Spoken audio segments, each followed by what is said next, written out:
Hi there, friends. Hi there, friends. Welcome to Little Lab at Home. We're going to give everybody just a second to all come in. If you would like to introduce yourself, you can certainly say your name. If you'd like to add your age and where you are viewing from, I'd love to be able to say hi to you, give you a big wave in that chat box. So feel free to use that chat box, by the way, to kind of interact with what's going on. That way we can kind of talk more about your questions and your ideas. I know that I'm going to be asking you a lot of questions, so I'm going to be looking forward to interacting with you all today. Hi there, friends. Hi there, Isabel, and hi there, Michael. It's so awesome to see you all. We today are going to be finishing up our series on Lab Before Time, that is talking about prehistoric science. Our first week, we talked about bacteria. We made our own Vinogradsky columns, so our own little kind of primordial-ish soup for growing different kinds of bacteria. This is only 2 weeks old. I just wanted to show you all that this water up here has turned really green. It was kind of more clear before, but I think these are some of those cyanobacteria, those kind of like light-eating photosynthetic bacteria we were talking about. So I'll probably have to wait a few more weeks to see anything down here, but I just thought it was cool and I wanted to show you all. That was 2 weeks ago. Last week we talked about dinosaurs, specifically the sounds that dinosaurs make, so we made a lot of fun noises. And this week our lab at home is called Bugs and Blossoms, because we're going to be talking about bugs and insects and stuff like that, and flowering plants. And I think it's going to be a cool one. I learned a lot when I was learning about putting this lab together, so I'm excited to share it all with you. One more hello to Gabs and also to Matteo, Marco, and Liliana. I think let's go ahead and get started. So if we're talking about bugs and blossoms, flowers, it's kind of hard to talk about one without the other if we kind of go back far enough. And why is that? What do bugs have to do with flowers? What do flowers have to do with bugs? What do you think? And you can answer that in the chat box here, or you can also just discuss it with whoever you're watching your lab with. What do we think? Ooh, we know that that's a great word, right? There's pollination going on, Isabel was saying. So we know that insects or bugs, different kinds of bugs, right, pollinate different kinds of flowering plants. Oh, some bugs even use they pollinate plants and they use the nectar in plants to make honey. That's a great point. And bugs help spread the pollen. That's a great answer. I love that. So flowers, right, are plants and they need to make more of themselves. So they make pollen, which is maybe in some ways similar to a seed. It helps to make more of that plant. And instead of being able to walk around and dropping their pollen in different places, they rely on insects to come and take pollen from their flower and to spread it all around so that they can make more flowers. To get some nectar, exactly. I would definitely agree with that, Jessica. So I don't know if any of you all got the chance to gather some natural materials to kind of do this activity with us today. But if you did, I would love to know what kind of stuff you got. I know that I did ask you all to get a flower, or at least like a picture of a flower that you could look up close and see some of the different parts of it, right? Because when we're talking about our bugs, we're going to need to also talk about our flowers. So if we look up really close, you can see all of that beautiful kind of like pollen in there. You can see those beautiful petals. You can see the stem, all those wonderful parts of a flower. So either a picture of a flower or a flower itself to refer to, because when we start talking about bugs, we're going to start talking about the things that flowers use about bugs to help them make more flowers. We'll talk about that in just a second. I wanted to ask all of you a question. If we're talking about way back in time, millions, hundreds of millions of years ago, and these different types of life are first emerging, they're first evolving, do you think that bugs came first? Or do you think that flowers came first? What do we think? Do we think first it was flowers and then it was bugs? Do we think bugs and then flowers? What do you think? Just a guess, because I know that I had a guess before I started researching more, and I was really surprised at the answer. So what do you all think? Do we think bugs first, or do we think flowers first? We see maybe flowers. Oh, someone else guessed maybe bugs. What do we think? Maybe we're kind of split? So I learned that bugs came before flowers. So when we're talking about the first bugs, right, we're starting to see them around 400 million years ago. And we do see plants early on, right? We start to see plants that do not have flowers. We would call them gymnosperms. And we start seeing those around like 850-ish million years ago, but they don't have flowers, right? So the first kinds of plants we're seeing, a lot of times they have stuff like kind of like pine cones, right? They're kind of similar to our modern pine trees, or they're things like ferns, or they're things like ginkgo trees. Magnolia trees are another example of a really old type of plant.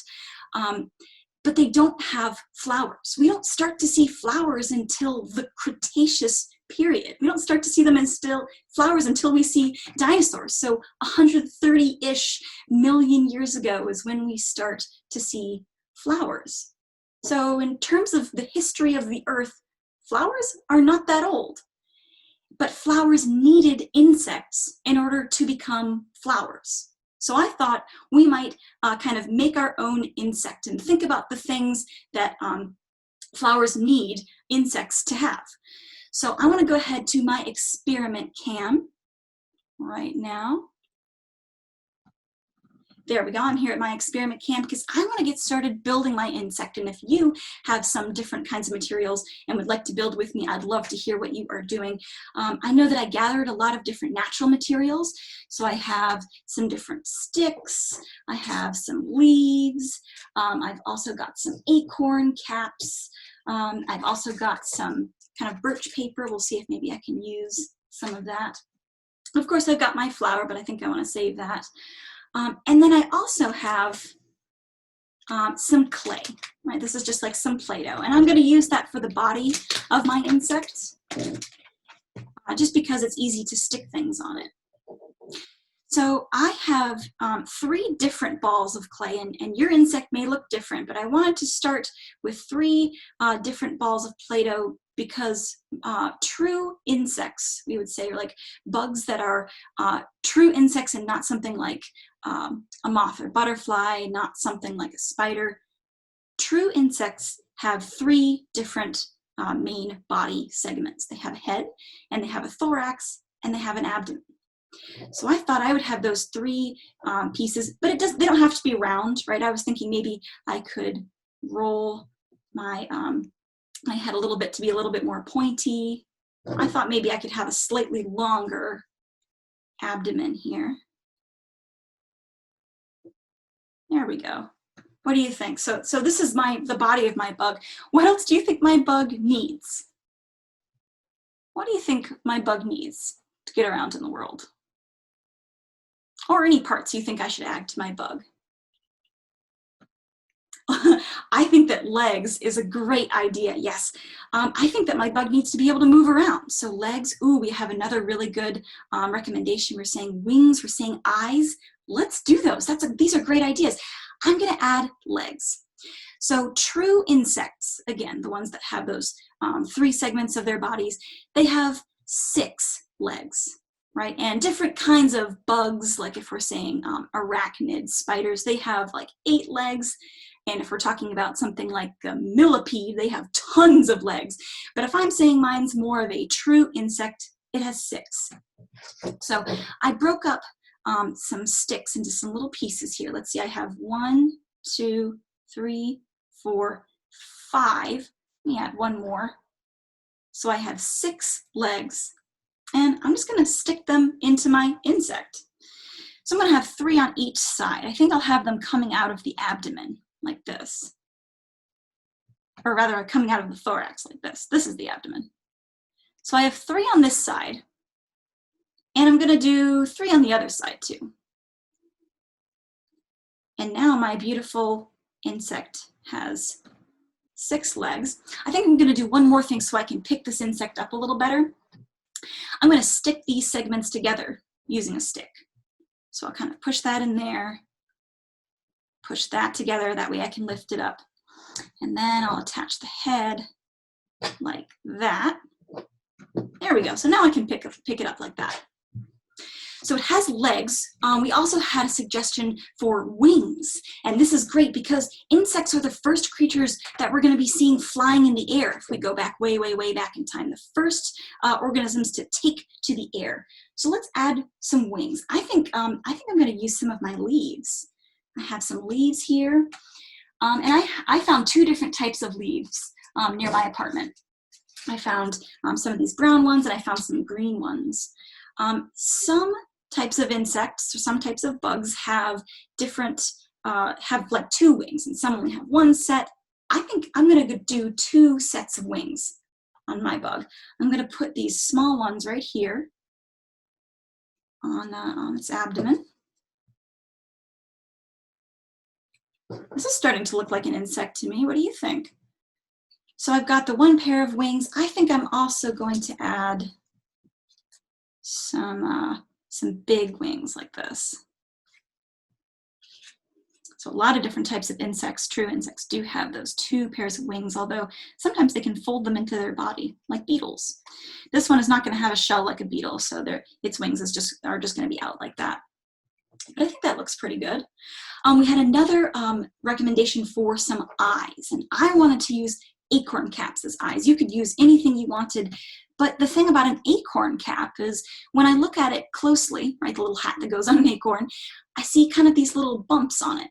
And this was a good way to think about how insect eyes work.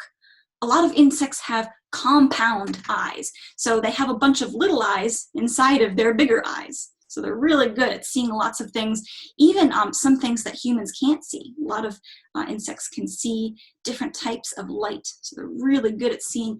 This is looking like a pretty good insect. I really like this. We had another great recommendation for antenna.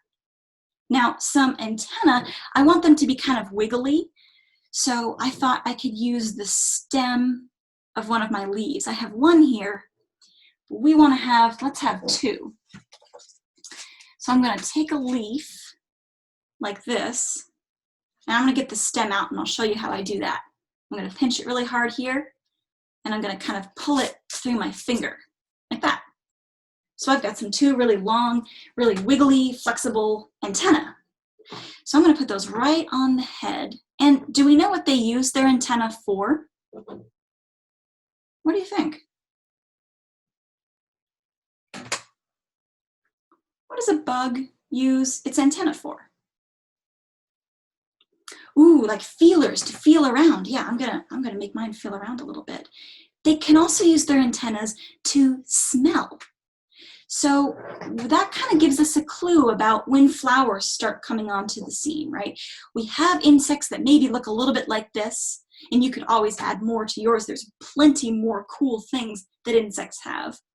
But if we're saying my insect looks a little like this, it's really good at seeing, it's really good at smelling, it's good at flying through the air. A type of plant that would do really well with this type of pollinator would be something like a flower. So a flower says, okay, in order to get a bug to land on me, to take my pollen to different places, I probably need to be very bright. I need to have something that their amazing eyes can pick up. So I have some very bright colors. A lot of them have different patterns. They also have a nice smell. Although some flowers have a smell that's not so nice, but it is a strong smell that attracts insects that smell with their antenna. So I'm even going to have mine smell my flower with its antenna. Some of them do have different smelling things that they can use on their body. They can also have different smelling organs on their mouth. Oh, speaking of, this one doesn't have a mouth. I think maybe the last thing I'll put on my insect is a mouth. Now, they can have kind of what we might call pincers, right? Little mandibles where they can kind of put their food in their mouth like that. And they could also have something to stick out, kind of like a straw, to drink nectar. Since we're talking about flowers, we want to talk about nectar. I'm going to stick out a little proboscis like that. So now my insect has a way of feeding on something like a flower. Right? And flowers are actually really smart, right? We were saying that it was a really good idea for them to be very bright colors, to evolve to be very easy to see, to be evolved to be very easy to smell. And to kind of hide their nectar a little further back so that an insect has to kind of get up close to it and get rubbed in pollen so it can take that pollen to another flower and can use its wings, of course, to fly to lots of different flowers. So I'm going to go ahead back to my face cam here. There's so much different, there are so many different things to learn about insects and about flowers and how they first came about. But I think this is a pretty good looking insect. I'm not sure what all of yours look like. You're welcome to tell me in the chat some things that you built into your insect or some materials that you use. I'm sure that I could make a bunch of different insects because there are so many different kinds, right, of insects. They're some of the most, they are the most diverse animal on Earth. So there's a lot of different ways that it could look, but I think this one looks pretty good. And we learned about how flowers, which came later than insects, developed or evolved so that insects would pollinate them. And we know that that relationship, that pollination relationship, exists today as well. So I really enjoyed building this cool insect with you all. I really enjoyed doing this Lab Before Time series. Next week, we will not have a lab at home or a little lab at home. In fact, we're going to take a short hiatus, meaning we'll be back in November. But next week, we are having a special program for Indigenous Peoples Day. That is Monday the 12th at 2 p.m. You can look for that registration link in Member Tips. We're going to be learning more about the land we live on and thinking about land conservation and acknowledgement and celebrating Indigenous history. So I really hope that I might see you all there.